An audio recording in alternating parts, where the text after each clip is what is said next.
പ്രിയപ്പെട്ടവരെ, ഇന്ന് ഫെബ്രുവരി 26 വ്യാഴാഴ്ച. അമ്മേ പരിശുദ്ധ അമ്മേ, അമ്മേ പരിശുദ്ധ ദൈവമാതാവേ, കൃപാസനത്തിലൂടെ ഞങ്ങൾക്കും ഞങ്ങളുടെ ദേശത്തിനും അമ്മ മധ്യസ്ഥം തേടി തന്ന എല്ലാ അനുഗ്രഹങ്ങൾക്കും കൃപകൾക്കും ഞങ്ങളിപ്പോൾ ഹൃദയം നിറഞ്ഞ നന്ദി പറയുന്നു. അമ്മേ പരിശുദ്ധമ്മേ ദൈവമാതാവേ, 2004 ഡിസംബർ 7 ഉച്ചകഴിഞ്ഞ് 2:30 കൃപാസനത്തിൽ സംഭവിച്ച അമ്മയുടെ പ്രത്യക്ഷപ്പെടലിനെ കുറിച്ച് തിരുസഭയ്ക്ക് സമർപ്പിച്ചിരിക്കുന്ന പഠനരേഖകളുടെ സഭാത്മകമായ പഠനം ആരംഭിക്കുവാൻ ഞങ്ങൾ പ്രാർത്ഥിക്കുന്നു. അമ്മേ പരിശുദ്ധമേ, ഭൂസ്വർലോകങ്ങളുടെ രാജ്ഞിയായ അങ്ങേയ്ക്ക് ഭൗമസംരക്ഷണത്തിനായി പ്രപഞ്ചപ്രകൃതിയെ തന്നെ തിരുസഭ പ്രതിഷ്ഠിക്കുവാൻ ഈ പ്രത്യക്ഷീകരണം വഴി ഇടയാക്കണമേ. പരിശുദ്ധമേ, ജപമാല മാതാവേ, സകല കൃപാസനം പ്രാർത്ഥനയോടും ചേർത്ത് ഞങ്ങളിപ്പോൾ പ്രാർത്ഥിക്കുന്ന ഈ കുടുംബത്തിന്റെ പ്രത്യേക നിയോഗം പറ മക്കളെ.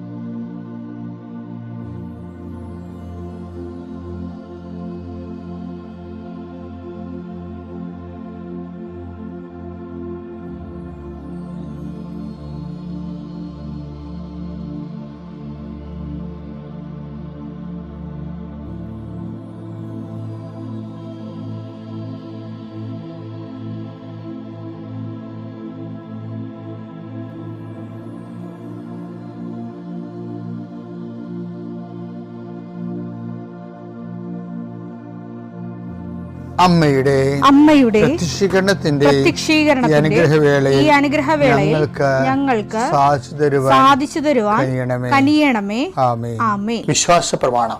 സർവശക്തനായ പിതാവും ആകാശത്തിന്റെയും ഭൂമിയുടെയും സൃഷ്ടാവുമായ ദൈവത്തിൽ ഞാൻ വിശ്വസിക്കുന്നു.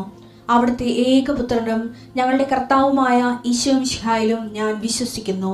ഈ പുത്രൻ പരിശുദ്ധാത്മാവിനാൽ ഗർഭസ്ഥനായി കന്യകാമറിയത്തിൽ നിന്ന് പിറന്ന് പൊന്തിയോസ് പീലാത്തോസിന്റെ കാലത്ത് പീഡകൾ സഹിച്ച് കുരിശിൽ തറയ്ക്കപ്പെട്ട് മരിച്ച് അടക്കപ്പെട്ട് പാതാളങ്ങളിൽ ഇറങ്ങി മരിച്ചവരുടെ ഇടയിൽ നിന്ന് 3-ാം നാൾ ഉയർത്ത് സ്വർഗത്തിലേക്ക് എഴുന്നള്ളി സർവശക്തിയുള്ള പിതാവായ ദൈവത്തിന്റെ വലതുഭാഗത്തിരിക്കുന്നു.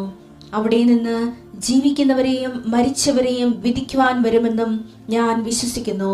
പരിശുദ്ധാത്മാവിലും ഞാൻ